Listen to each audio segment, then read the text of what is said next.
Shalom, selamat pagi Bapak Ibu Saudara yang ada di rumah. Bagaimana kabarnya? Luar biasa, amin. Kita semua luar biasa di dalam Tuhan. Karena kita memiliki Allah yang luar biasa. Kita memiliki Allah yang memancarkan kasih-Nya luar biasa di dalam kehidupan kita. Mari Bapak Ibu Saudara yang terkasih, kita akan mulai ibadah pada saat pagi hari ini. Mari kita siapkan hati kita. Kita siapkan hati kita untuk memuji dan menyembah nama Tuhan.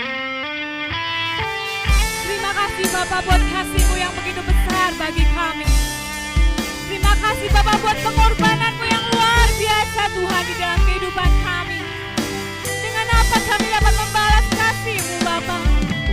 Selain kami memberikan yang terbaik Tuhan, melalui mulut kami, melalui suara kami Tuhan, untuk memuliakan nama-Mu Yesus.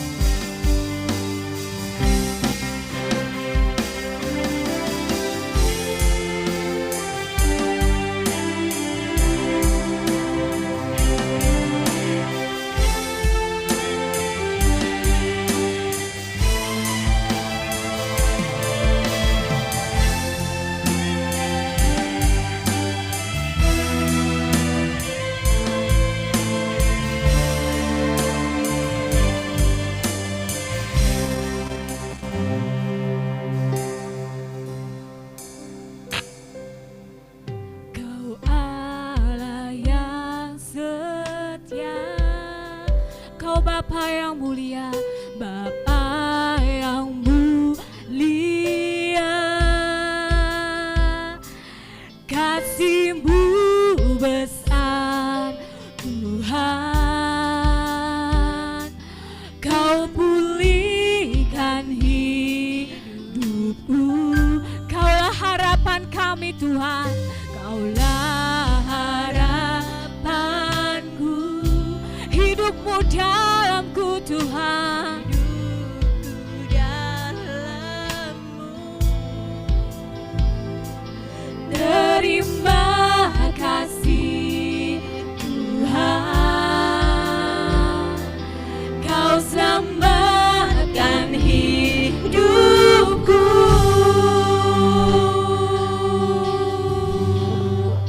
Dengan apa akan ku balas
berikan hati kami untuk menyembah-Mu.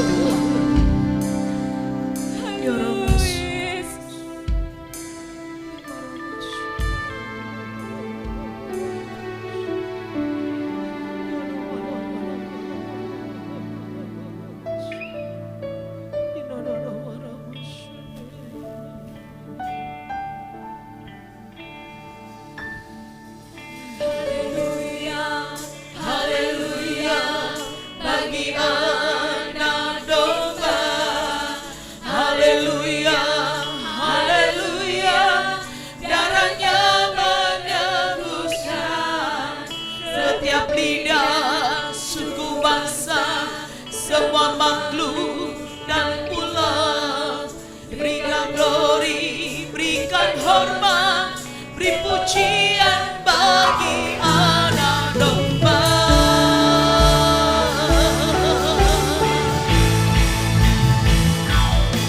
Haleluya, haleluya, bagi anak domba. Haleluya, haleluya.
dahsyat Tuhan perbuatan-Mu. Engkau Allah anak domba, darah-Mu yang tercurah untuk menebus dosa kami Tuhan. Biarlah benar-benar kami boleh merasakan kuasa-Mu itu pada pagi hari ini Tuhan. Dan kami percaya Engkau ada di tengah-tengah kami Tuhan. Kami percaya pujian yang kami naikkan akan memberikan kuasa, kebangkitan, kehidupan. Setiap orang yang percaya memuji Dia, maka kuasa-Mu bekerja di tengah-tengah kami. Urapi setiap hamba-hamba-Mu yang melayani. Kuduskan mereka, layakkan mereka. Biarlah pada pagi hari ini segala pujian, hormat, kemuliaan hanya bagi Engkau, Anak Domba yang hidup dan ajaib Tuhan. Dan pagi hari ini mereka yang datang dengan kelesuan, mereka yang datang dengan beban berat, mereka yang datang dengan sakit penyakit, ketika kami meninggikan dan memuji Engkau, maka ada kelepasan, ada kekuatan, ada ketenangan, ada kesembuhan dari Engkau.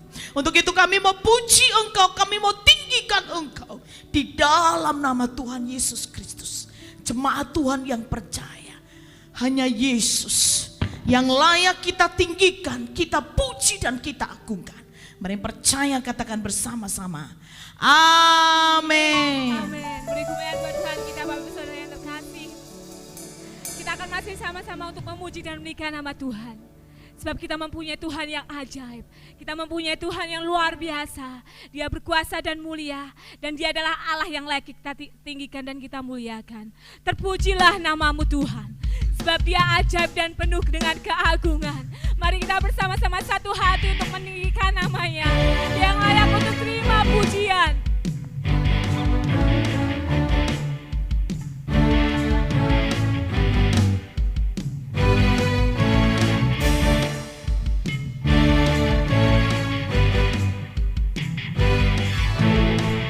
Terpujilah namamu Tuhan,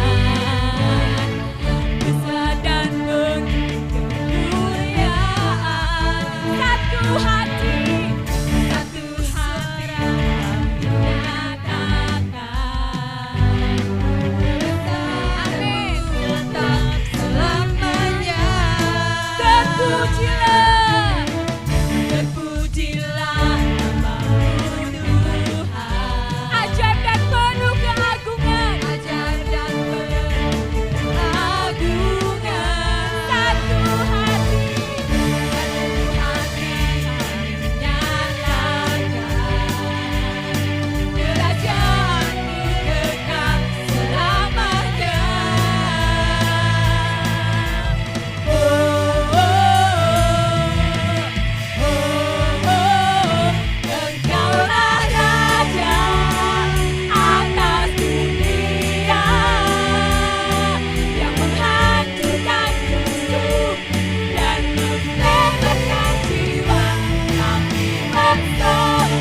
semua telah ditebus oleh darah anak domba. Kita semua telah diselamatkan oleh karya penebusan Tuhan di kayu salib.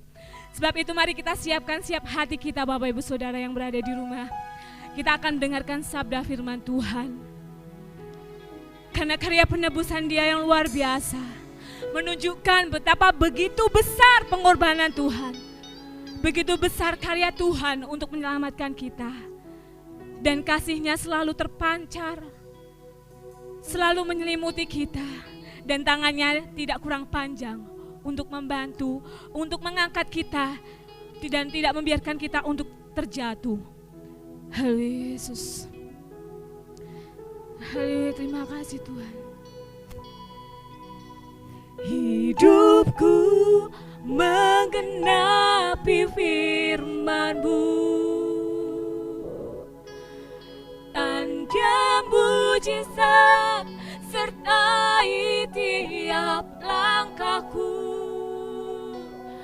Kau bersamaku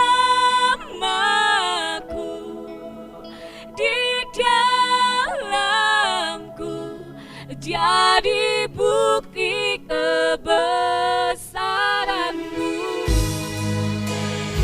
Amin. Semua jadi bukti kebesaran-Mu Tuhan. Engkau selalu bersama kami. Tuhan, Kau sempurna dalam rencana-Mu dan karya-Mu. Ku serahkan hidupku, murnikan dengan Roh-Mu. Tuhan, Kau sempurna.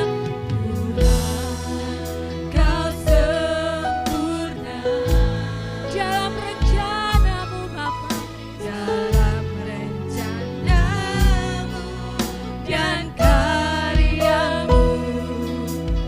Ku serahkan hidupku, murnikan dengan Roh-Mu. Hidupku menggenapi firman-Mu, tanda mujizat sertai tiap langkahku. Kau bersamaku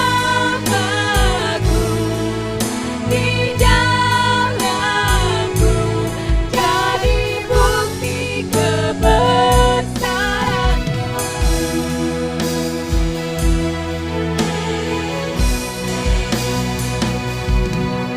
Hidupku menggenapi firman-Mu, tanda mujizat sertai tiap langkahku. Kau bersamaku di dalamku, jadi bukti kebesaran-Mu.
karya-karya-Mu untuk kami nikmati hari lepas hari. Di tengah-tengah kami saat ini ada banyak hal yang harus kami hadapi, tetapi kami percaya Tuhan, bersama dengan-Mu kami tidak pernah takut, karena kami memiliki Yesus di dalam kehidupan kami. Sebentar kami mendengar firman-Mu Tuhan, terus ajar kami untuk banyak mendengar akan firman-Mu, mendengar akan kebenaran dan menguatkan iman kami, sehingga kami tidak akan mengalami hal-hal yang menakutkan, tetapi justru kami akan dipenuhkan dengan sukacita. Kami siap menyambut kebenaran firman-Mu Tuhan saat ini, di dalam nama Tuhan Yesus Kristus. Haleluya. Amin. Shalom. Ya, selamat pagi Bapak Ibu Saudara yang dikasihi Tuhan. Kita tidak terasa sudah mungkin masuk minggu yang keempat kita mengadakan ibadah secara online, tetapi kita percaya apapun bentuknya bahwa iman kita bisa bertumbuh ketika kita mendengar akan firman Tuhan. Bapak Ibu Saudara yang dikasihi Tuhan, minggu yang lalu kita sudah memperingati 2 peringatan hari kekristenan yang luar biasa, yang besar, yang hebat. Yang pertama adalah Jumat Agung, di mana di situ kita bisa melihat karya Allah lewat Yesus Kristus yang luar biasa, di mana Yesus mati di kayu salib. Dan disitulah ketika darah Yesus tercurah, maka dosa-dosa kita diampuni. Yang kedua, kita bisa merasakan bagaimana Yesus yang mati bangkit. Ya. Nah, ini hal yang luar biasa karena memang hanya Yesuslah yang bangkit di antara orang mati. Tidak ada lagi ada kebangkitan kecuali Yesus. Bapak Ibu Saudara yang dikasihi Tuhan, di dalam 2 peristiwa itu tentu ada peristiwa-peristiwa lanjutan, dan pada pagi hari ini kita akan belajar di dalam Yohanes 20 ayat 25. Saya akan bacakan firman Tuhan berbicara demikian. Maka kata murid-murid yang lain itu kepadanya, kami telah melihat Tuhan. Tetapi Thomas berkata kepada mereka, sebelum aku melihat bekas paku pada tangannya, dan sebelum aku mencucukkan jariku ke dalam bekas paku itu dan mencucukkan tanganku ke dalam lambungnya, sekali-kali aku tidak akan percaya. Nah, Bapak Ibu Saudara dikasihi Tuhan, setelah kebangkitannya Tuhan Yesus mencoba untuk menghampiri murid-murid mereka. Tetapi Bapak Ibu Saudara, yang paling menganehkan kita lihat bagaimana Thomas berkata bahwa sebelum aku melihat bekas paku pada tangannya, dan sebelum aku mencucukkan jariku ke dalam bekas paku itu dan mencucukkan tanganku ke dalam lambungnya, sekali-kali aku tidak akan percaya. Bapak Ibu Saudara dikasihi Tuhan, kedengarannya sangat aneh. Kalau kita bisa melihat, kalau kita bisa membaca murid Tuhan Yesus, hari-harinya selama 3 tahun mereka bersama dengan Tuhan Yesus, tetapi mereka tidak mengenal siapa Yesus. Berkali-kali Yesus ajarkan tentang kerajaan Allah, berkali-kali Yesus mengajarkan tentang kematiannya dan kebangkitannya, tapi mereka tidak pernah mendengarkan. Mereka hanya sepintas saja. Waduh, aku sudah jadi murid Tuhan, sudah rasanya bangga begitu. Tetapi mereka tidak benar-benar untuk memahami dan mengerti apa yang diajarkan oleh Yesus. Nah, bagaimana dengan kita? Bapak Ibu Saudara, pagi hari ini kita akan belajar satu firman Tuhan, percaya bukan karena melihat. Kalau kita bisa lihat Thomas di sini, dia percaya kalau dia sudah mencucukkan tangannya ke dalam bekas paku di tangannya Tuhan Yesus maupun di lambungnya. Artinya bahwa sebelum dia bisa menyaksikan atau meraba atau mungkin benar-benar dia tahu itu Yesus, dengan luka-luka itu, maka dia tidak akan percaya bahwa apa yang dilihatnya itu adalah Yesus. Nah, bagaimana dengan iman kita?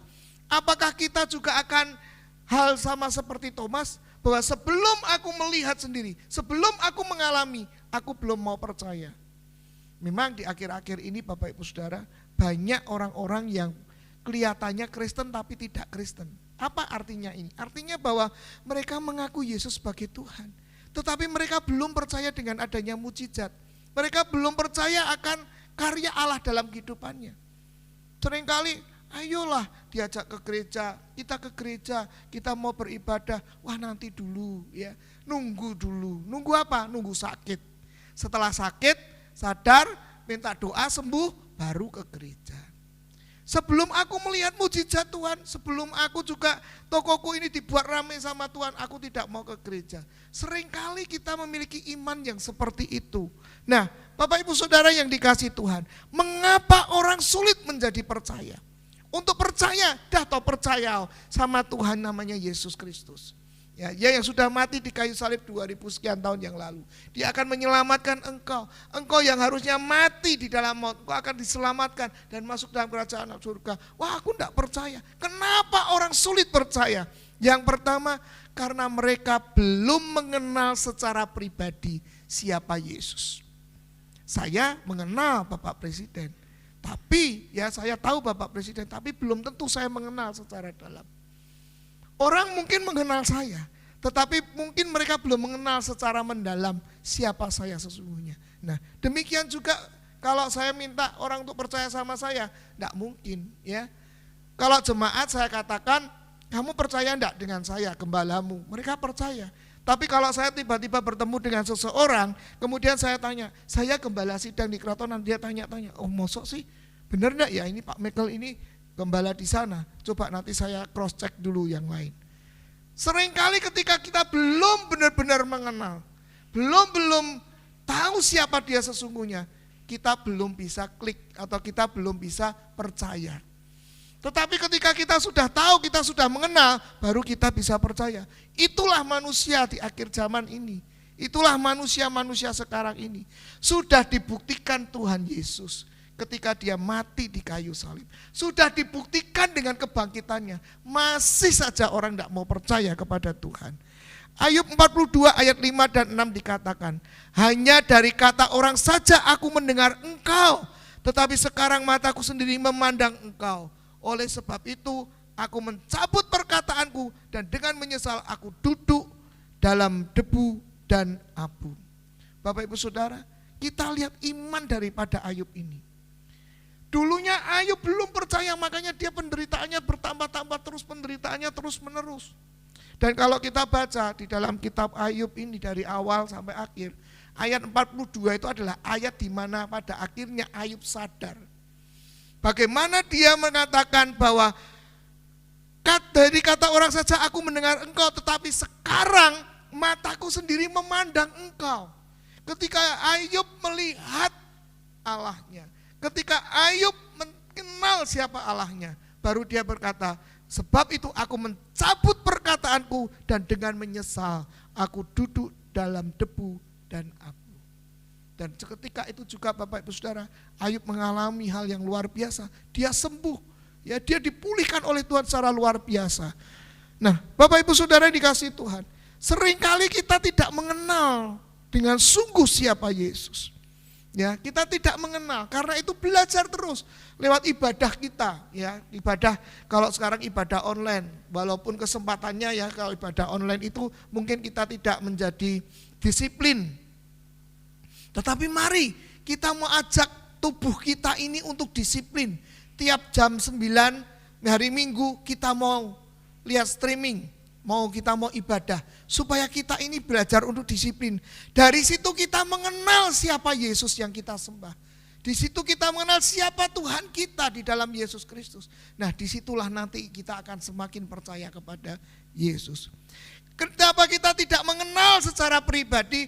Karena kita tidak tahu apa yang Tuhan mau. Kita tidak ngerti rencana Tuhan itu apa dalam hidupku. Kadang kita masih bertanya, Tuhan, apa sih yang Tuhan mau dalam hidupku? Kita masih bingung. Kenapa banyak orang Kristen masih bingung dengan apa yang akan Tuhan inginkan dalam dirinya? Nah, ketika kita berada dalam kebingungan, marilah kita mau dekat dengan Tuhan. Kita mau rajin, kita mau taat, kita mau sungguh-sungguh setia kepada Tuhan. Nanti di situ Tuhan akan berbicara kepada kita. Nanti di situ Tuhan akan mengarahkan kita kemana kita harus melangkah. Dan disitulah kita akan mengetahui dan mengenal siapa Tuhan kita. Kemudian kita juga belum mengenal sifat Tuhan. Tuhan itu seperti apa sih? Ya, Allah kita seperti apa? Nah, bagaimana kita bisa tahu semua ini kalau kita tidak pernah ibadah, kalau kita tidak pernah membuka Alkitab kita, membaca Alkitab kita.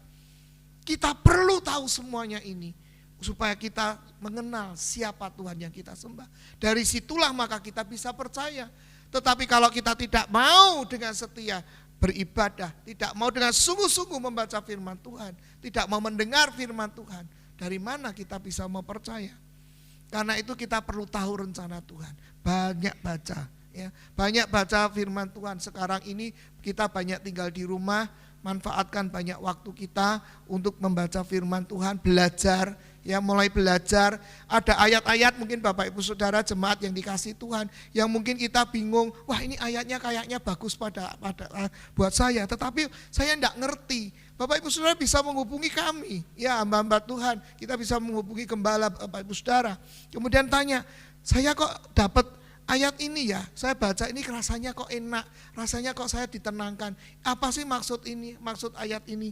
Enggak apa-apa Bapak Ibu Saudara, kita mau menerima telepon ataupun WA, nanti kita akan jawab, ya Bapak Ibu Saudara yang dikasih Tuhan. Tidak ada yang tidak mungkin di zaman sekarang ini. Yang kedua, mengapa orang sulit menjadi percaya? Karena mereka merasa mampu, punya harta, punya kedudukan, kepandaian, ya.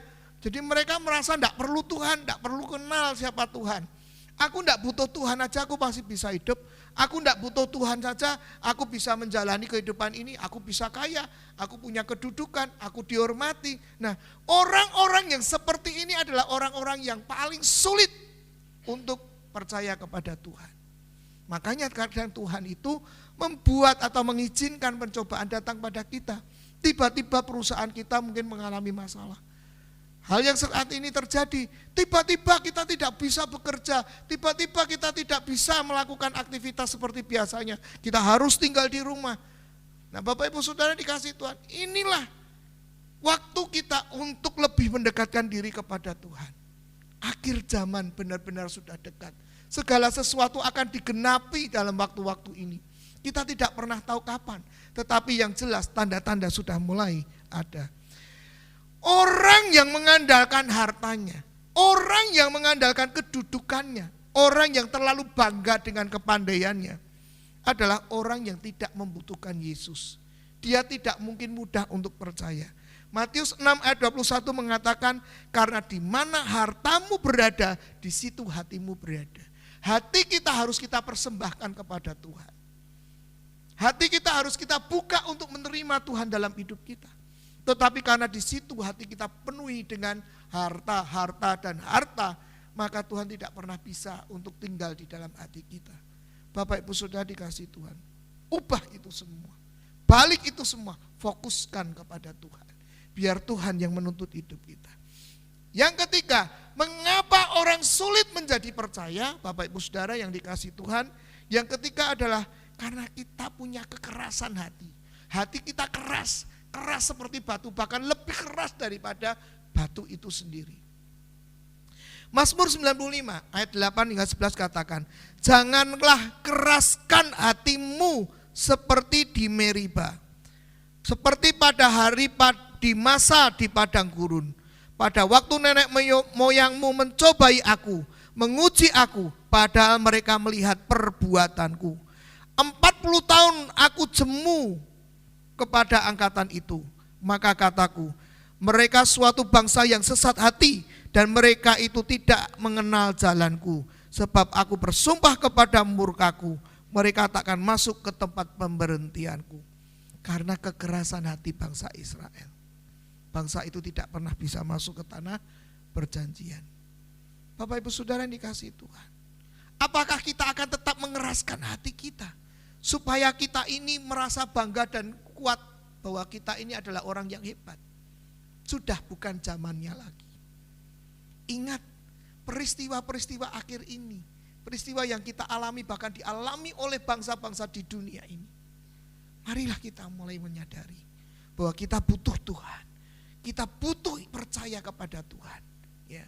Jangan percaya karena melihat, tetapi tidak melihat pun kita bisa percaya. Saudara-saudaraku yang dikasihi Tuhan, bagaimana cara kita supaya kita percaya Tuhan? Apa yang perlu kita pelajari supaya kita ini yakin dan percaya kepada Tuhan? Yang pertama, perbaiki dulu gambaran kita tentang Tuhan. dan melihat gambaran Tuhan tentang kita. Memperbaiki gambaran kita tentang Tuhan dan melihat gambaran Tuhan tentang kita. Ini yang perlu kita ketahui. Nah, supaya kita bisa melihat gambaran kita tentang Tuhan dan gambaran Tuhan tentang kita butuh banyak rahmat. Kita butuh banyak yang namanya kerendahan hati. Kita butuh yang namanya kerelaan. Kita butuh yang namanya sikap untuk jujur dan tulus kepada Tuhan. Sebelum kita melakukan hal ini, maka kita akan sulit. Gambaran Tuhan itu seperti apa? Bagaimana? Tuhan sudah membuat segala sesuatu indah pada kita. Tapi kadang kita tidak percaya. Yang kita yakini bahwa oh itu semua ilmu pengetahuan yang buat. Oh itu semua evolusi yang buat. Bukan Tuhan. Bapak Ibu Saudara, pengetahuan, kalau pengetahuan kita menjadi pintar, tetapi kita tidak percaya, percuma. Pengetahuan membuat kita menjadi kaya, tapi kita tidak percaya kepada Tuhan, itu semua sia-sia. Karena itu kita perlu perbaiki gambaran Tuhan. Caranya bagaimana? Itu tadi kita banyak membaca, kita banyak mendengar, kita banyak untuk belajar dan tahu ini loh yang Tuhan inginkan. Ini loh Tuhan yang semestinya tuh seperti ini. Gambaran Tuhan tuh seperti ini, bukan seperti setan. Ketika Thomas lihat, oh, mungkin itu setan ya. Makanya dia ingin coba, aku lihat tak cucukkan tangan di lubang ya. Saya baru percaya, dipikir itu hantu, padahal itu Tuhan. Bapak Ibu Saudara yang dikasihi Tuhan. Yang kedua, bagaimana cara kita belajar percaya kepada Tuhan? Pelajari rencana Tuhan atas hidup kita. Yeremia 29 ayat 11, satu ayat yang begitu luar biasa memberkati saya dan tentunya memberkati Bapak Ibu Saudara. Sebab aku ini mengetahui rancangan-rancangan apa yang ada padaku mengenai kamu. Demikianlah firman Tuhan, yaitu rancangan damai sejahtera dan bukan rancangan kecelakaan untuk memberikan kepadamu hari depan yang penuh dengan harapan.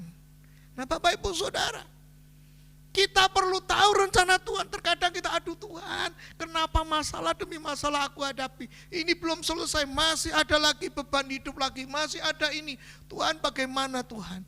Kenapa tidak selesai-selesai?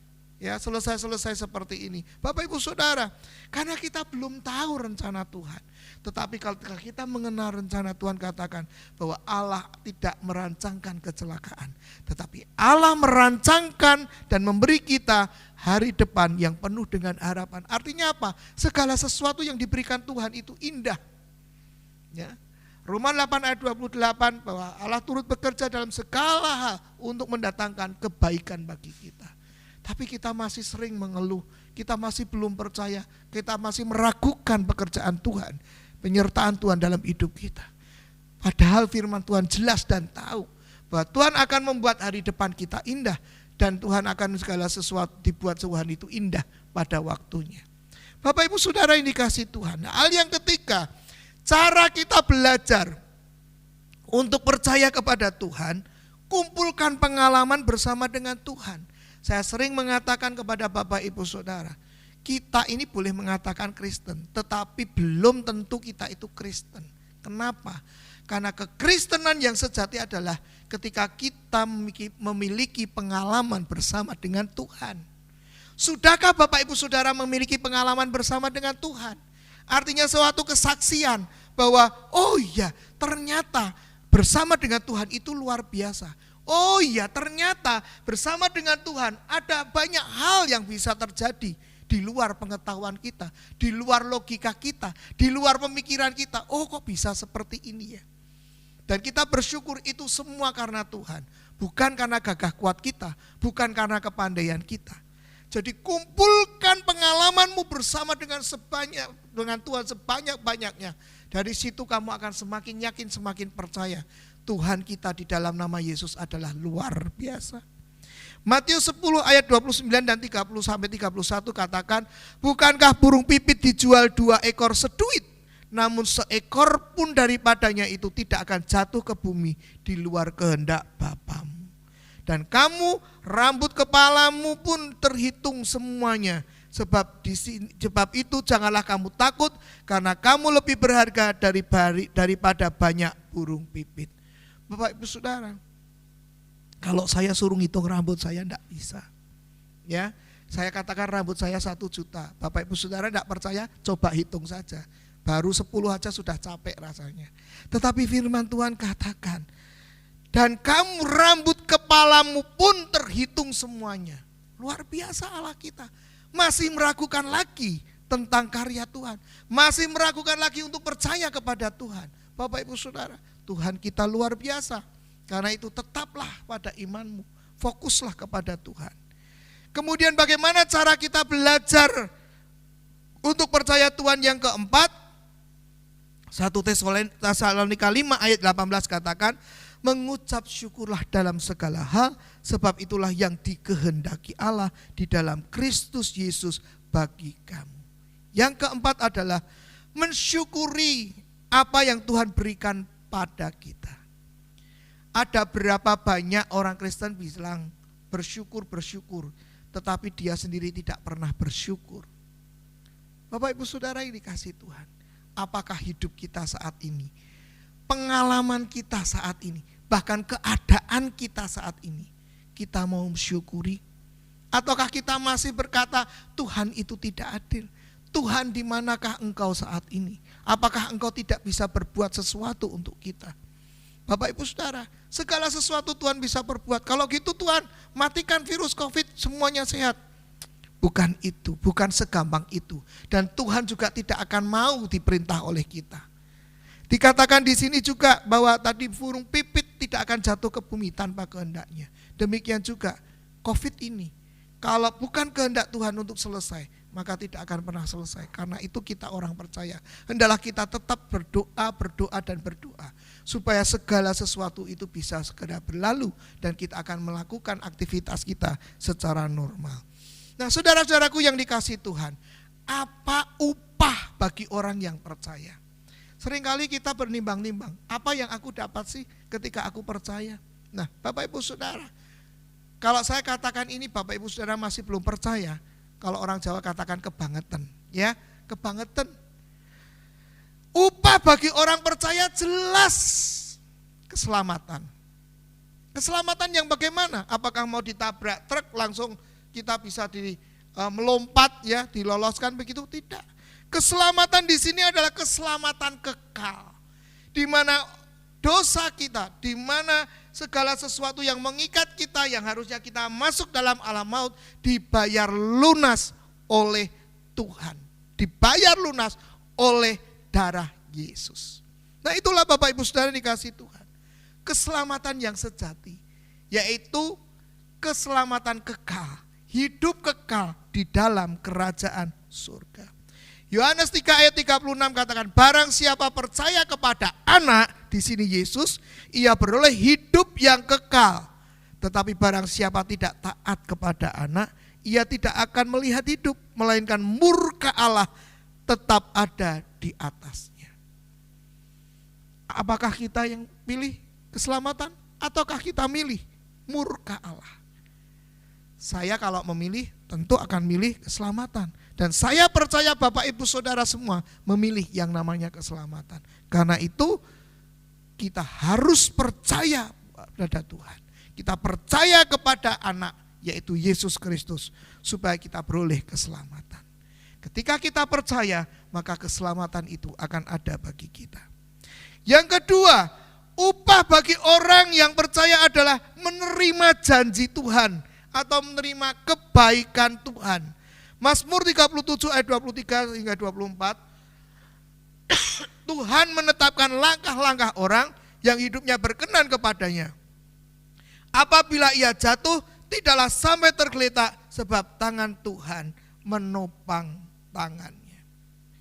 Apa upah yang kedua bagi orang yang percaya? Yaitu menerima penyertaan Tuhan.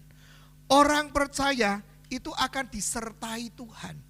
Kemanapun kita pergi, dimanapun kita berada, juga sampai saat ini Bapak Saudara, kita banyak tinggal di rumah, ya, melakukan aktivitas-aktivitas di rumah. Kita jarang lagi pergi, jarang untuk menyenangkan daging. Tapi di situ kita bisa melihat penyertaan Tuhan. Tuhan selalu menyertai kita.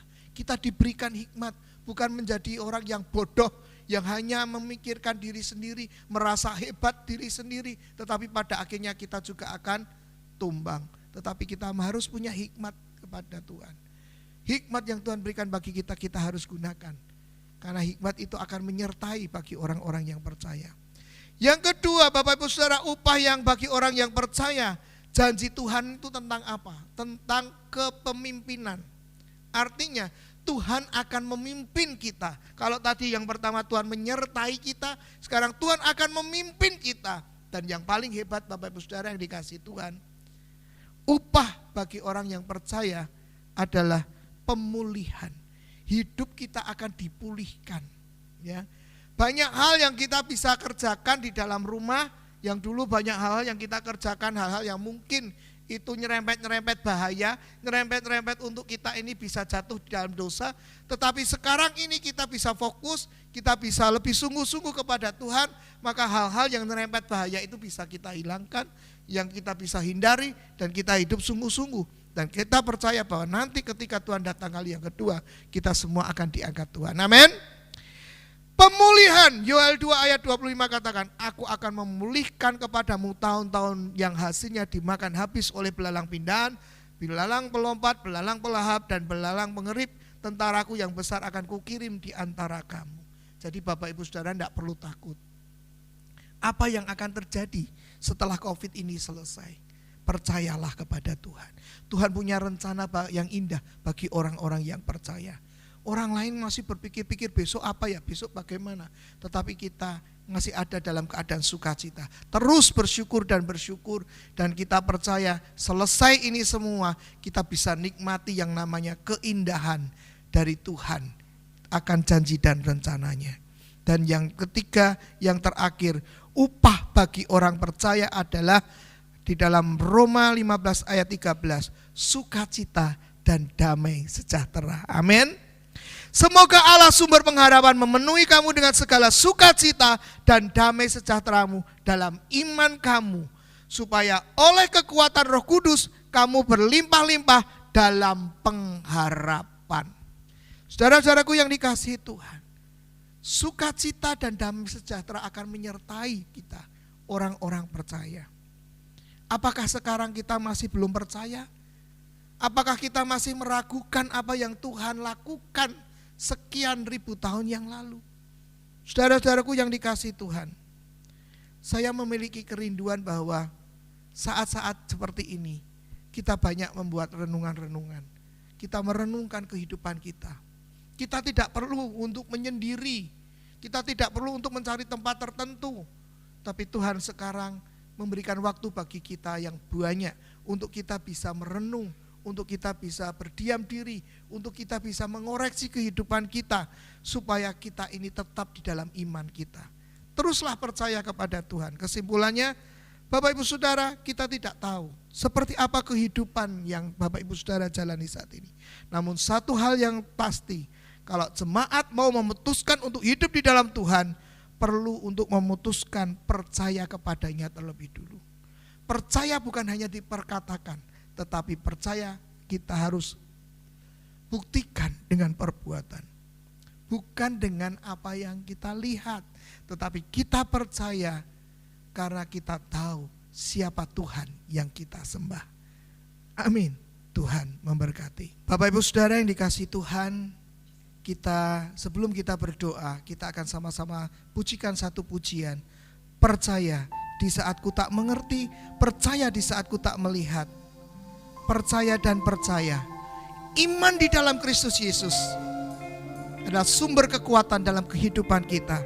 Untuk kita bersyukur, untuk kita menerima upah, pimpinannya, penyertaannya, dan pemulihan di dalam kehidupan kita. Haleluya.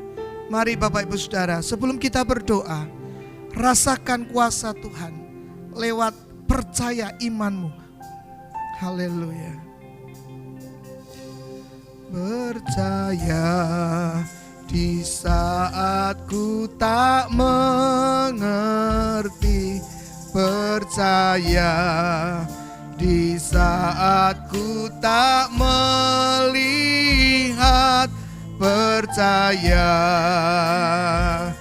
ku percaya kasih-Mu sertaku, percaya berkat-Mu ada bagiku, percaya tangan-Mu tak lepaskanku, percaya, ku percaya kasih-Mu sertaku.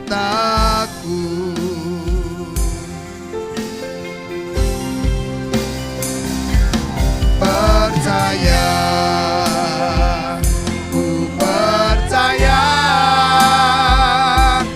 firman-Mu yang terjadi, lampaui segala pikiranku, percaya padamu, percaya, ku percaya firman-Mu ya dan amin, lampaui segala masalahku, percaya